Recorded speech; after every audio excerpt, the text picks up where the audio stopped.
अरविंद केजरीवाल इस वक्त मीडिया से खिताब कर रहे हैं, सीधा रुख करते हैं। जा रहा है, लेकिन अब लोग रुकने वाले नहीं हैं। अब लोगों ने ठान लिया, अब लोग खड़े हो गए हैं। 2 राज्यों के अंदर लोगों ने कट्टर ईमानदार सरकार बना दी है। अब ये देश तरक्की करेगा, अब ये देश आगे बढ़ेगा। मैं उन सब लोगों को कहना चाहता हूं, सभी ताकतों को कहना चाहता हूं जो इस देश को रोकने की कोशिश कर रहे हैं कि आप जो मर्जी कर लीजिए, अब ये देश रुकने वाला नहीं है। नमस्कार।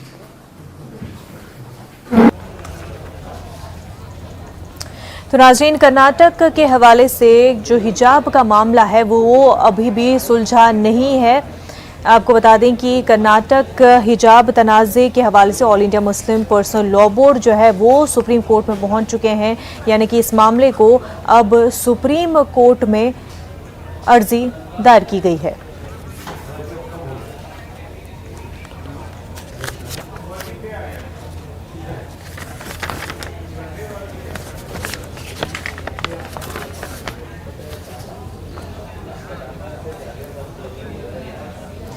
इमरान खान पाकिस्तान के वजीर आजम रहेंगे या फिर नहीं, इस हवाले से आपको बता दें तमाम तर दुनिया की जो निगाहें हैं बनी हुई हैं कौमी असम्बली में। आज जो अपोजिशन के अदम एतमाद की तहरीक पर वोटिंग मुतवक्का है। ख्याल रहे कि 25 मार्च को असम्बली के इजलास के हवाले से 15 नुकाती एजेंडा जारी किया गया था, जिसमें वजीर आजम इमरान खान के खिलाफ तहरीक अदम एतमाद भी शामिल थी।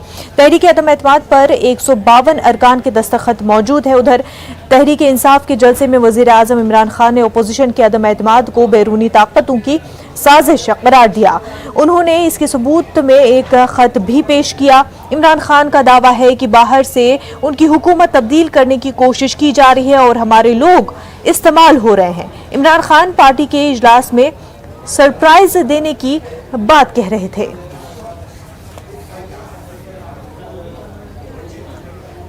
इस वक्त हमारे साथ सीनियर सहाफ़ी कामरान साकी साहब जुड़ चुके हैं। खैर मकदम है आपका। कामरान साहब, अब जो है पूरी दुनिया की निगाहें बनी हुई हैं कि पार्लियामेंट की कार्रवाई शुरू होगी 4 बजे के करीब। ऐसे में नो कॉन्फिडेंस मोशन में वोटिंग होनी है। क्या वोट्स मिलेंगे, किस तरह का एजेंडा होगा और ऑपोजिशन की खासतौर से इस तहरीक के हवाले से क्या पोजीशन रहेगी? देखिए, हुकूमत की पूरी कोशिश है, इमरान खान हुकूमत की यूपीएस स्पीकर भी है और जीबी के पास है कि ज़्यादा से ज़्यादा ये तहरीक अदम एतमाद जो है वो पेश ना होने दी जाए। अगर पेश होती है तो इससे ज़्यादा तूल दिया जाए और उन नाराज़ अरकान और खादियों को मना लिया जाए और नंबर स्कोरिंग जो है वो की जाए। जैसे कि आपके इल्म में है, आपने अभी अपडेट भी किया कि 15 नुकाती एजेंडे के अंदर तहरीक अदम एतमाद का जो ऑलरेडी अपोजिशन जमातें जो है वो अपने दस्तखत के साथ जमा करवा चुकी थी, उसे पेश करना था।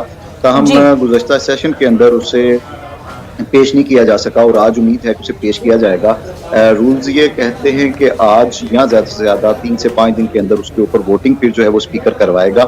तो अभी तक तो जो अदाद-ओ-शुमार हमें कहते हैं वो यही लग रहा है कि इमरान खान को घर जाना पड़ेगा और अपोजिशन और उसकी इत्तेहादी जमातें जो इमरान खान की हैं, जिसके साथ मिलकर उन्होंने हुकूमत बनाई थी, क्योंकि वो भी अब नाराज़ हैं उनकी कारकर्दगी को लेकर। या शायद अवाम का दर्द तो यकीनन किसी को भी नहीं है। उन्हें वो तवक्कुआत और वजारतें और चीज़ें और मुराद जो चाहिए थी वो शायद इमरान खान उन्हें वो दे नहीं सके। तो वो अब उन्हें अवाम का दर्द भी नज़र आना शुरू हो गया है। पेट्रोलियम की मसनूआत की बढ़ती हुई कीमतों के नाम पे अवाम को इकट्ठा करना भी याद आ गया है और जल्द से जुलूस भी आपको हमारे पाकिस्तान में नज़र आना शुरू हो गए हैं। तो बहरहाल फिर भी इमरान खान के लिए अगले 1 हफ्ता जो है वो कम से कम बड़ा अहम। जी कामरान साहब, जिस तरह का खिताब कल इमरान खान ने किया उसमें उन्होंने बात की कि बैरून ममालिक से इस तरह की साजिश की बात उन्होंने कही और अपने ही लोग इस्तेमाल हो रहे हैं। तो क्या इस तरह की बयानबाजी, और उन्होंने लेटर भी पेश किया, क्या इससे कोई फ़र्क पड़ेगा, क्या इससे कोई असर होना है? इससे वो सादा लो शख्स जो है वो जो आज पहले 150 रुपये किलो घी था, ऑयल था, अब जो है या लीटर ऑयल था, अब वो 450 खरीदना उसके पड़ता है। उसके ऊपर तो कोई फ़र्क नहीं पड़ेगा, लेकिन वो सादा कुछ लोग ऐसे भी अभी तक हैं जिनकी साइकोलॉजी से, जिनकी नफ्सियात से इमरान खान साहब खेलना अच्छी तरह जानते हैं, उन्हें शायद ले सके। लेकिन मैंने फिर कहा कि अवाम ने या जलसे जुलूसों और बड़ी तादाद ने जो है वो ये साबित नहीं करना कि तहरीक दम-ए-एतमाद कामयाब होगी या नाकाम होगी। वो इलेक्शन में मुंतखब होके आए हुए जैसे आपके MLAs हैं, तो हमारे जो MNAs हैं, मेंबर नेशनल असेंबली, उन्होंने वोटिंग करनी है। और वो तो पहले ही उनसे नाराज हैं। वो जितने मर्जी बड़े दावे कर लें, वो कह दें कि जी अंपायर की उंगली अब खड़ी हो रही है, नहीं हो रही, न्यूट्रल है कि नहीं, अमेरिका के हुक्म से क्योंकि मैंने रुख मोड़ के चाइना और रशिया की तरफ की है तो इस वजह से मुझे सजा दी जा रही है। इससे उन लोगों को कोई फर्क नहीं पड़ता। ये एक अलग गलत रवैया है कि आप डिप्लोमेटिक आपका रवैया होना चाहिए। आप मुल्क के वजीर आजम हैं, जी आपके अगर किसी से नाराज हैं या आप ताल्लुकात को किसी तरफ डाइवर्ट भी कर रहे हैं तो ये स्टेट पॉलिसीज होती हैं और इन्हें यूं डिस्क्लोज नहीं किया जाता जलसे जुलूसों में। अगर UN या किसी ने भी, नेटो ने या किसी ने आपको खत कोई लिख भी दिया है तो वो अगर है भी तो उसे कॉन्फिडेंशियल रखना आपकी बहसीत ज़िम्मेदार वजीर आज़म और रियासत जो है, रियासत के सरबराह होने की आपकी जिम्मेदारी है। और इससे आपको उल्टा मनफी नुकसान होता है और आलमी ताकतें और आलमी बरादरी जो आपके साथ खड़ी रही कभी या पाकिस्तान के साथ हमेशा खड़ी रहती है, वो भी आप पे ट्रस्ट करना उस तरह से फिर छोड़ देती है कि यार इन्हें अगर हम कुछ अपना समझ के कुछ कह भी देते हैं या लिख भी देते हैं तो फिर हम फिर वो किसी और चैनल के जरिए उनसे बात करें या आगे ना बढ़ें। जी कामरान साहब, ये बता दें कि क्या जो मिलिट्री का एतमाद भी इमरान खान खो चुके हैं अब? देखिए, मिलिट्री के एतमाद से बज़ाहिर दुनिया को तो शायद लगता हो कि मिलिट्री हमेशा की तरह इस बार भी जो है वो उसमें मामूल दखल करती है, लेकिन मिलिट्री ने इस बार खास तौर पे ये साबित किया है कि उनका इलेक्शन से या इनसे तरीके दम-ए-एतमाद से कुछ लेना देना नहीं है।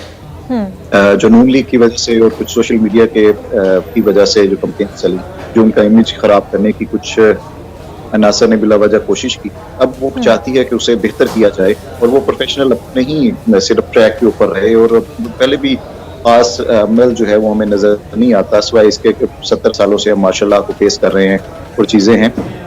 लेकिन अगर आप कहें तो वो बहरहाल न्यूट्रल हमें नजर आते हैं और अगर उनका कोई अमल दखल होता तो वो शायद हालात ये ना हो।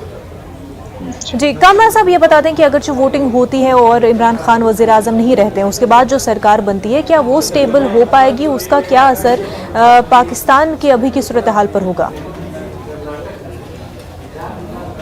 मुश्किल नजर आती है, लेकिन रूल्स ये कहते हैं कि क्योंकि बड़ी पार्टी PTI है और उन्होंने इत्तेहादियों के साथ मिलकर हुकूमत बनाई थी, पहला मौका तो उन्हीं को है कि वो अदम-ए-एतमाद को नाकाम बना लें। फिर उसके बाद स्पीकर असेंबली जो है वो सबसे बड़ी पार्टी ऐवान के अंदर मौजूद नून लीग है, उन्हें मौका देगा कि आप अपनी हुकूमत बना लें।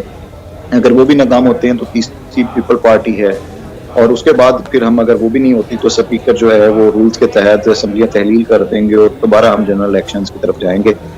फिर नई एक बॉडी बनेगी और हुकूमत बनेगी और फिर उम्मीद है कि कुछ अर्सा निकाल सकेगी। ये हुकूमत मुझे कुछ 6 माह साल से ज्यादा चलते हुए नजर नहीं आती। जी बिल्कुल। कामरान साकी साहब, बेहद शुक्रिया आपका हमारे साथ बात करने के लिए।